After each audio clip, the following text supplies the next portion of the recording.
নমঃ শিবায়। জয় শনিদেবের জয়। জয় রাধে রাধে। নমস্কার, অ্যাস্ট্রোটক বাংলা চ্যানেলে আপনাদের সকলকে স্বাগত জানাই। আশা করি আপনারা সকলে ভালো আছেন ও সুস্থ আছেন। আপনাদের সঙ্গে আলোচ্য বিষয় বিশুদ্ধ জ্যোতিষ। প্রত্যেকটি রাশি, প্রত্যেকটি লগ্ন, প্রত্যেকটি নক্ষত্রের মানুষদের রয়েছে কিছু বিশেষ বৈশিষ্ট্য। এই বিশেষ বৈশিষ্ট্যগুলি তাদের জীবনের অগ্রগতির পথকে প্রশস্ত করে। আবার ঠিক একইভাবে তাদের প্রত্যেকের জীবনে রয়েছে কিছু দুর্বলতা, সেগুলি তাদেরকে পিছিয়ে নিয়ে আসে। এই স্ট্রেংথ এবং উইকনেস, এই সমন্বয়ে রয়েছেন প্রত্যেকটি মানুষ। এই প্রত্যেকটি মানুষ 12টি রাশিতে বিভক্ত। আজকের আলোচনার কেন্দ্রবিন্দু হলো মকর রাশি, কালপুরুষের রাশিচক্রের 10ম রাশি। মকর রাশির শাসক গ্রহ হলো শনি, তাই এটি একটি বৃদ্ধিতত্ত্ব এবং স্থির প্রকৃতির রাশি। এই মকর রাশি বা লগ্নের মানুষেরা অত্যন্ত ক্রিয়েটিভ হন। এরা ভীষণ সৎ হন এবং দায়িত্ব নিতে ভালোবাসেন। আজ আমাদের আলোচ্য বিষয় হলো গ্রহ নক্ষত্রের অবস্থানের পরিবর্তনের ফলে স্বাস্থ্য, শিক্ষা, কর্মক্ষেত্র, ব্যবসা, অর্থ এবং প্রেম ও বৈবাহিক সম্পর্ক ইত্যাদির কী পরিবর্তন ঘটতে চলেছে। চলুন তাহলে ভিডিওটি শুরু করা যাক। ভিডিওটি স্কিপ না করে সম্পূর্ণ দেখার অনুরোধ রইল। প্রথমটি আলোচনা করব কর্মজীবন সম্পর্কে। শনি এখন নিজের ঘরে বা শুভ অবস্থানে থাকায় আপনার কর্মজীবনে স্থিতিশীলতা এবং পরিশ্রমের সুফল পাওয়া শুরু হবে। বৃহস্পতি করুণা করছে কর্মক্ষেত্রে নতুন দিগন্ত উন্মোচনের জন্য। আপনি নতুন কোনো দায়িত্ব বা পদোন্নতির দিকে অগ্রসর হবেন। রাহু কেতু কিছুটা বিভ্রান্তি ও পরিবর্তনের ইঙ্গিত দিচ্ছে, তবে নিজের সিদ্ধান্ত দৃঢ় থাকলে আপনি সঠিক পথেই থাকবেন। যারা চাকরি করছেন তাদের কাজের ক্ষেত্রে প্রশংসা ও স্বীকৃতি পেতে পারেন। ঊর্ধ্বতনের দৃষ্টি আপনার ওপর পড়বে, সুতরাং দায়িত্ব পালন করুন মনোযোগ সহকারে। কিছু মকর রাশির জাতকদের চাকরি বদলির সম্মুখীন হতে পারে, যা পেশাগতভাবে শুভ হবে। কিছু ক্ষেত্রে সতর্ক থাকতে হবে, যেমন সহকর্মীদের সঙ্গে ভুল বোঝাবুঝি হতে পারে, তাই যোগাযোগ পরিষ্কার ও নম্র রাখুন। হঠাৎ করেই কাজের চাপ বা লক্ষ্য পূরণে বিলম্ব হতে পারে, ধৈর্য রাখুন। নতুন চাকরির অফার পেলে ভালোভাবে যাচাই করি তবেই সিদ্ধান্ত নিন। উন্নতির চাবিকাঠি হিসাবে প্রতিদিন সকালে কিছুক্ষণ শনি ও গণেশ মন্ত্র জপ করুন।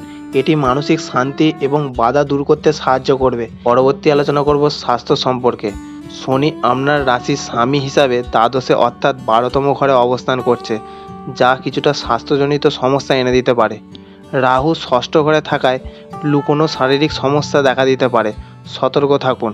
মঙ্গল যদি চতুর্থ বা অষ্টম ঘরে থাকে তাহলে রক্তচাপ, হৃদরোগ বা অগ্নিপাচ্যের সমস্যা দেখা দিতে পারে।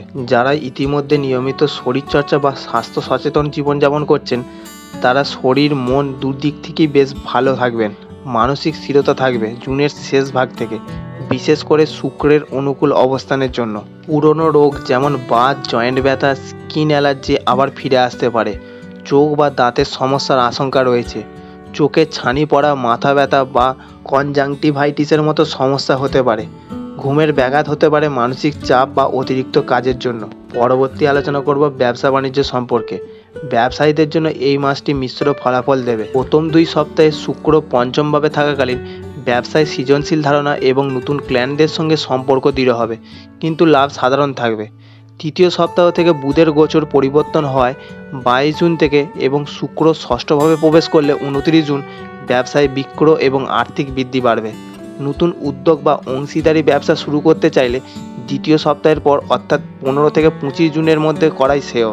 পরবর্তী আলোচনা করব প্রেম এবং বৈবাহিক সম্পর্ক নিয়ে। শনি কুম্ভ রাশিতে থাকায় অর্থ, মূল্যবোধ ও আত্মসম্মান নিয়ে ভাবনায় ফেলে দিতে পারে। প্রেমেও বাস্তবতাবোধ বেশি কাজ করবে। রাহু তৃতীয় ঘরে অবস্থান করছে, ফলে সম্পর্ক নিয়ে সাহস বাড়লেও মাঝে মাঝে আচরণে হঠাৎ পরিবর্তন হতে পারে। প্রেমে কিছুটা অস্থিরতা ও দূরত্ব আসতে পারে, তবে যারা দীর্ঘমেয়াদী সম্পর্কের মধ্যে আছেন তাদের মধ্যে ধৈর্য ও বোঝাপড়ার মাধ্যমে টিকে যাওয়ার সুযোগ আছে।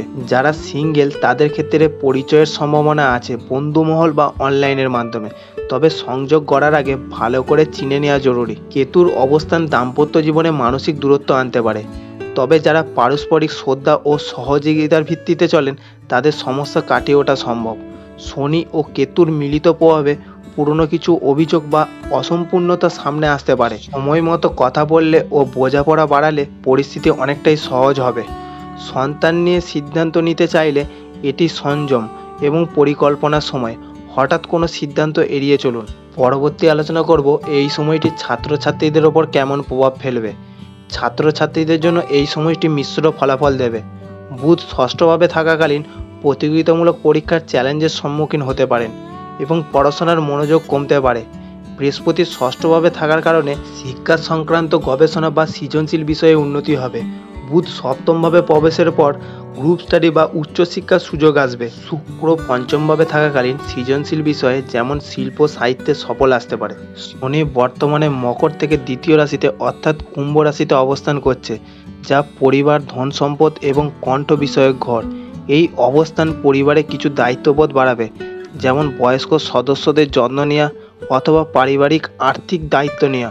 যারা সন্তান পরিকল্পনা করছেন তাদের জন্য পরিবারে নতুন সদস্য আসার শুভ সম্ভাবনা রয়েছে আগামী মাসগুলিতে।